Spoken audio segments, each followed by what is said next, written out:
Fala, galera top das galáxias. Quem fala aqui é o pastor e coach Anderson Dias Viala. Fran Pontes.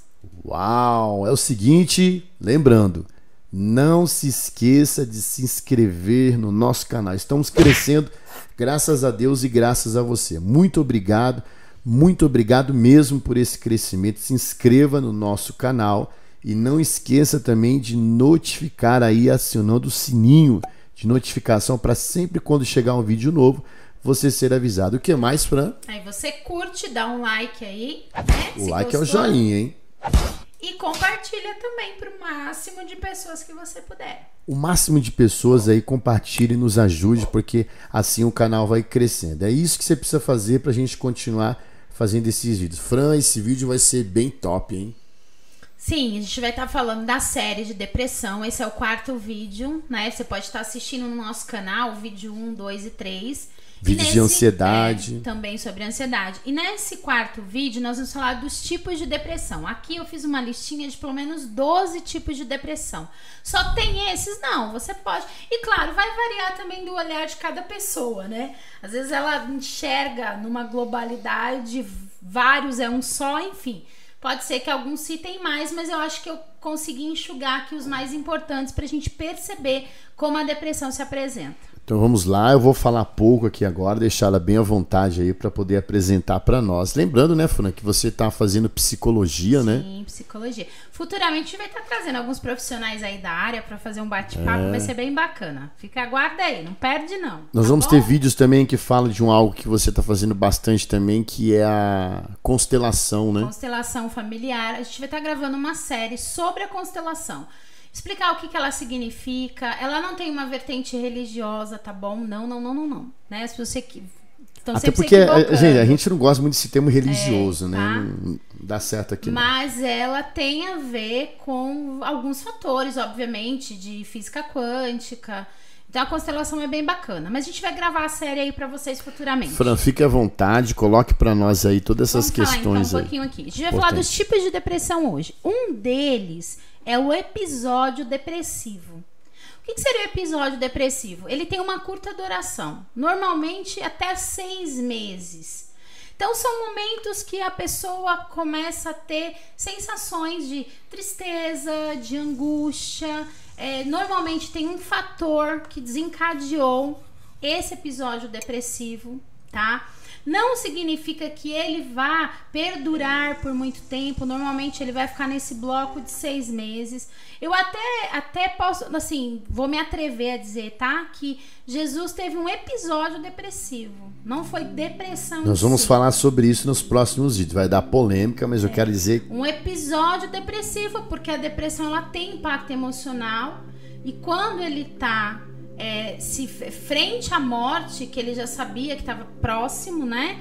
Os dias, tudo estava mostrando para ele que aquilo ia acontecer, a emoção foi impactada e aí ele tem esse evento. A hemadritose, nós vamos falar sobre isso, e também quando ele diz a pronúncia Eloi, Eloi, lama sabachthani, né?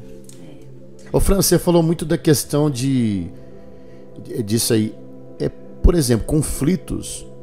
Às vezes conflitos familiares, né? Sim, a gente falou no vídeo anterior sobre causas de depressão e o conflito familiar, principalmente, ele pode desencadear depressão. Certo, fica à vontade. Tá? Um segundo tipo de depressão que nós temos é a depressão profunda. Geralmente, a depressão profunda é de herança genética. A primeira qual que é mesmo? A depressão? Episódio depressivo. Uns 6 meses. No máximo, tá? Tem a ver com um episódio que você viveu emocional. Pode ser isso, a questão do conflito familiar, a morte, a perca de alguém. Então, a perca de alguém também ou não, depende da pessoa. Porque às vezes ela perdeu e ela teve aquele evento de luto, então ela ficou com o episódio depressivo e depois ela reagiu. Agora tem aquele que não reage, aí já parte para um outro tipo de depressão. Certo. Tá? Aí você tem a depressão profunda, que vem de herança genética, tá? Ela já é desencadeada pelos antepassados, tem uma vertente hereditária, como a gente citou no outro vídeo, e normalmente a pessoa que tem a herança genética da depressão, ela vai perdurar pro resto da vida, a vida inteira ela vai ser depressiva. Ela pode amenizar isso, sim. Hoje tem muitos meios que você pode amenizar aí.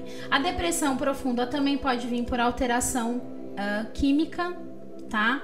do cérebro, a falta aí dos neurotransmissores como a dopamina, a serotonina, a endorfina. Quando esses neurotransmissores eles baixam a quantidade, né? Tem o nível ideal para o seu cérebro receber, para o seu cérebro desenvolver de neurotransmissores.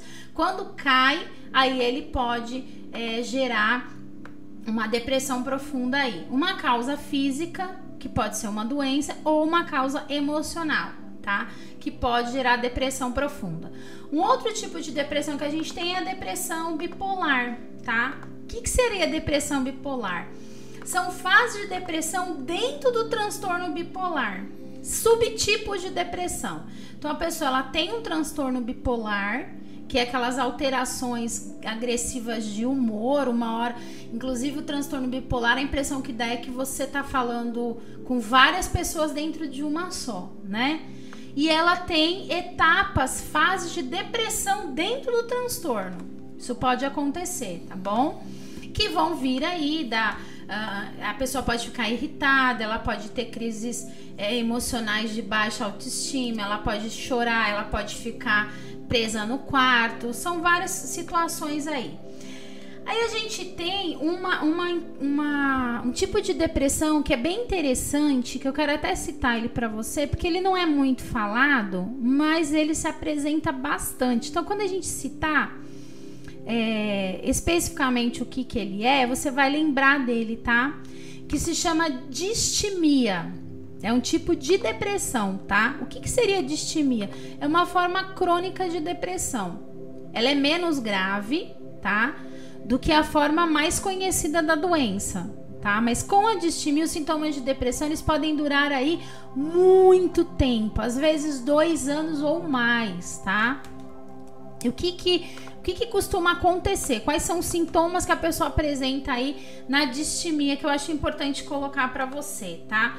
Perda do interesse das atividades diárias, sentir-se sem esperança, baixa produtividade, baixa autoestima, sentir-se inadequado. Sabe aquela pessoa que tem uma sensação de que ela só faz coisa errada, de que ninguém aprova o que ela faz? Então tem que tomar cuidado com isso. Ser excessivamente crítico, tá? Tem a ver com esse tipo de depressão, que é a depressão de distimia.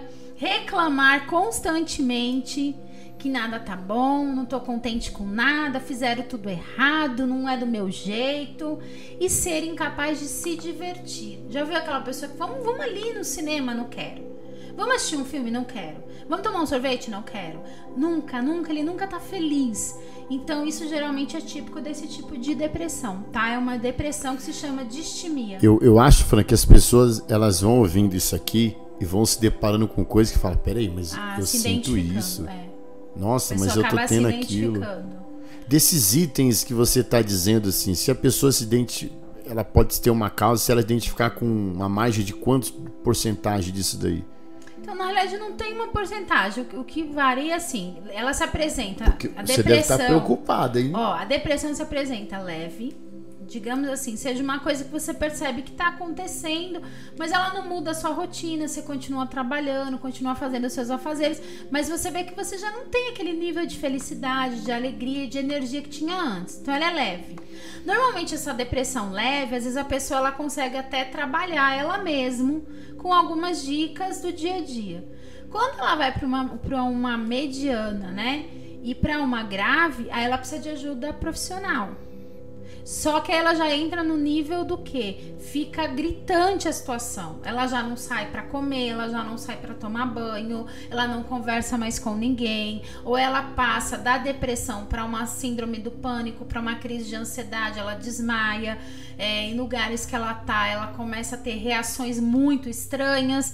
E fica muito introvertida. Então, assim, são coisas assim que são fora do normal realmente do que a gente conhece. O Fran, e inclusive nós estamos nos disponibilizando a ajudar você. De repente é seu esposo, seu filho que está passando por isso e de repente você já tentou muitas coisas para tentar ajudar. Nós estamos aqui. A Fran, ela tem algumas faculdades aí, a área de inteligência emocional, fazendo a psicologia, né? E nós te ajudamos à luz da palavra de Deus. Então, Fran, A depressão, ela é treva, é uma escuridão, que a pessoa ela vive na tentativa de sair daquela escuridão e é como uma areia movediça, mais mexe, mais afunda. Por quê? Porque existem meios, né? E a Bíblia diz aqui em 2 Samuel, no capítulo 22, do verso 29, 2 Samuel 22, 29, tu és a minha lâmpada, ó, na escuridão. Tu és a minha lâmpada, ó Senhor. O Senhor ilumina-me as trevas. Então, o que é a luminosidade? O insight. Nós estamos dando insights aqui. Sim. Que é a luminosidade da mente. Trazendo a consciência. Você vai saber o que fazer. Nós vamos falar para você o meu papel é a intervenção de leigo e trazer a luz da Bíblia. Tudo isso que você está passando, existe um meio de você sair disso. Você não nasceu com isso. Nós nascemos com um mindset limpo, né, Francine? Puro, perfeito. Você aderiu isso. Então, se isso entrou, isso tem como sair. Então, vamos ouvir a Fran dando continuidade nessas questões aí. Tá, a gente vai falar de um outro tipo de depressão, que é a depressão atípica. Normalmente, essa depressão atípica são pessoas extremamente melancólicas, tristes e que têm pensamento de morte, tá? E normalmente ela fica com aquela sensação de desesperança, de inutilidade. Ela é atípica por quê? Porque não acomete todo mundo, ela se apresenta na pessoa e ela, dependendo da forma que a pessoa potencializa esse pensamento de morte, essa depressão pode se tornar grave, tá? Aí a gente tem uma depressão chamada sazonal. O que é essa sazonal? Tem a ver com épocas. Por exemplo, a pessoa percebeu que o inverno entrou, aí ela tem sensação de tristeza durante todo o inverno. Por quê? Porque no inverno geralmente a luz é mais baixa, mais uma sensação de escuridão, e aí os neurotransmissores do cérebro dela reagem a essa estação, trazendo uma sensação de tristeza, que pode desencadear essa depressão sazonal. Ou em épocas de festas, por exemplo, Natal, Ano Novo, data de aniversário. Não sei se você já sentiu isso, mas tem pessoas que estão chegando perto da época de aniversário, elas começam a se sentir triste. Aquela sensação de mais um ano se foi, mais um ano a menos eu tenho para viver, e pode desenvolver essa depressão sazonal. Fran, é um desinteresse, né? Do prazer de realizar atividades, de comemorar coisas. Uma pessoa depressiva, né? Não tem, ela simplesmente, isso não faz parte mais da vida dela. Ela não quer mais. Ela perdeu isso, né? Quer dizer, ela tinha isso e ela perdeu. Perde. Tá? A gente pode falar também da depressão pós-parto, mas a depressão pós-parto, que é aquela depressão que a mamãe, né, ganhou o neném, e ela vem normalmente acometida de problemas hormonais, tá? Porque quando a mulher ela engravida, a gente vai falar também da depressão na gravidez, tá? Vamos falar já das duas aqui para vocês entenderem. Quando ela engravida, tem uma alteração hormonal, que no meio da gestação pode desencadear uma depressão. Agora, olha que interessante.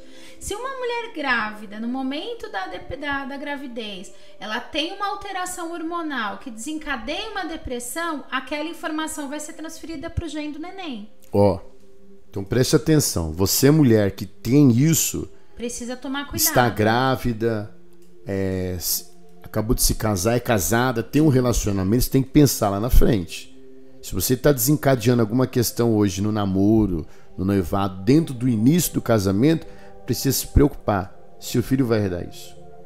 Precisa ter muito cuidado, né? Sim.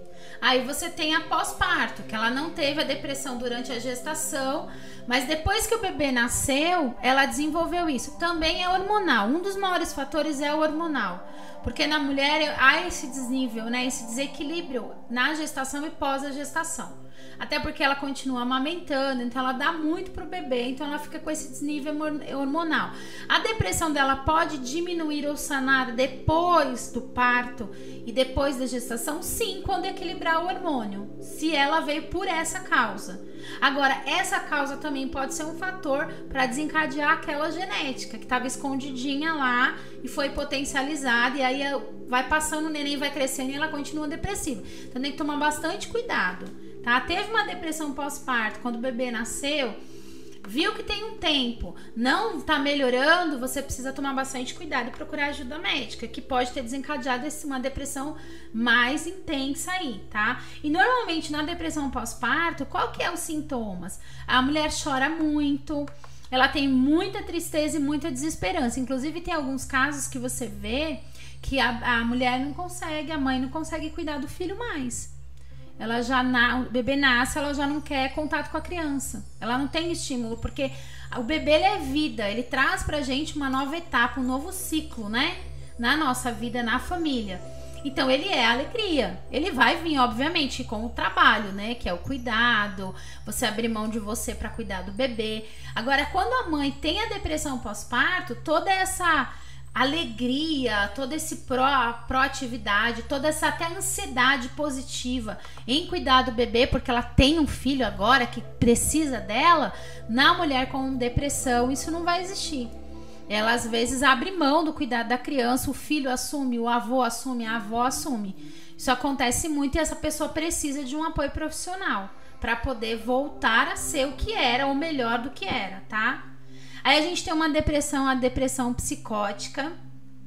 Ela é rara, tá? Não é tão presente, tá bom? E ela se apresenta em determinados graus e ela vem acometida de tristeza com delírios e com alucinação. Então você tem uma pessoa com uma depressão psicótica, ela começa a ver coisas onde não tem, ela começa a imaginar pessoas que morreram voltando, sabe? Coisas assim. É interessante porque a droga, ela traz essa questão também, a da abstinência, é bem né? parecido. É bem parecido, falando, mas às lembrou... vezes sem estar usando medicação. Ela pode desenvolver. Todos nós podemos desenvolver uma depressão psicótica. Vai da intensidade que a depressão está vindo para nós. E a depressão psicótica, por exemplo, ela pode se apresentar muito no caso de luto, né? Porque a pessoa tem aquela dificuldade da perca, então ela começa depois a ver, né, a pessoa que já foi, a querer ter o contato de novo, então ela pode desenvolver aí delírios e alucinações, tá bom? E aí fica claro também que não é só quem tem problema de psicopatia na família. Porque às vezes a pessoa fala, eu tenho um parente, eu tenho um familiar que ele desenvolveu uma depressão de psicopatia, ele tem um problema com isso, então na família eu também vou ter? Não necessariamente. Mas tem pessoas que não tem ninguém na família que podem desenvolver, tá? Fran, isso afeta completamente a identidade da pessoa, completamente. Né? Inclusive me fez lembrar aqui agora, não sei se você vai lembrar o filme, a gente podia indicar, aquele filme doido lá. O Vidro. Aquele que tem um cara que... Gente... Aí já fala um pouquinho, vai além até da depressão, é um transtorno de identidade. Como é o nome do... Vidro. Ele tem, na realidade, 3, é uma trilha, né? É um thriller. A gente assistiu quantos? Os 3. É pesado. Inclusive um ator muito conhecido, que é o Bruce Willis, participa dele. Ele faz um personagem que tem, né, um transtorno de identidade. Ó, é pesado e assim, você vê que é uma questão demoníaca mesmo. Porque, gente... que aí soma uma parte de problema psicológico com espiritual, né? É inacreditável. Assiste pra você entender e ver, é uma coisa incrível. Aquilo ali é real, né? Existe, né? Sim, acontece. Você encontra pessoas com transtorno de identidade que ele ali, se eu não me engano, no filme, acho que era 28 identidades que ele tinha. Tinha uma hora que ele virava uma criança. E incorpora aquilo, né? Se veste daquele jeito. A mulher... Fala daquele jeito. Uma pessoa muito inteligente. Sim, tem todas as necessidades como se fosse um indivíduo mesmo, né? Assiste, você vai entender um pouco mais desse mundo. É bem interessante, tá? Vamos falar agora aqui da depressão na adolescência, tá? Essa depressão na adolescência, qual que é a diferença entre um adulto depressivo e um adolescente depressivo? Um dos sintomas muito evidente é que o adulto depressivo é muito triste. Já o adolescente e a criança depressiva são muito irritados. Extremamente irritados. E alguns, né? Às vezes o pai atribui a rebeldia. Nossa, é muito rebelde, não quer fazer nada, não compartilha de nada. Mas há o sintoma de irritabilidade. É sinal de depressão na adolescência e na vida inclusive, infantil. Fran, você pai precisa se preocupar mais com isso. Sim. Não acho que é uma coisa boba, que é só rebeldia na questão de punição. Então, às vezes, você vai ficar punindo o seu filho, está contribuindo para ele morrer mais ainda. Na hora que ele tiver a liberdade dele, ou que ele achar que ele tem que ter a liberdade dele, aí desencadeia numa coisa terrível. Eu conheço histórias de meninas que estão se cortando toda. E sabe o que o pai está fazendo? Pressão. Ele não tem nem culpa, porque ele não sabe o que fazer. Vou dizer, nós estamos aqui para te ajudar. O que você precisa entender é que o adolescente e a criança, embora sejam nossos filhos, são indivíduos diferentes de nós. Eles recebem uma carga genética, sim, que vai ter vários fatores que têm compatibilidade conosco. Aparência, comportamento, às vezes até predisposição à depressão. Porém, eles têm uma personalidade deles. E você precisa respeitar isso. E para o pai dizer, porque na minha época... Não, para de fazer esses comparativos. O meu pai... Olha, eu postei uma foto no meu status do desfile de beleza de homem, 1919. Eu colocaria como desfile de feiura. Então, feiura e beleza hoje é completamente diferente. Hoje a beleza é a pessoa ser raquítica, magra. Entendeu? Não era isso antigamente. Então muda, cuidado. Cuidado, a educação era diferente, as coisas eram diferentes, a mídia era diferente. Então você tem que se antenar com isso e estamos aqui para isso.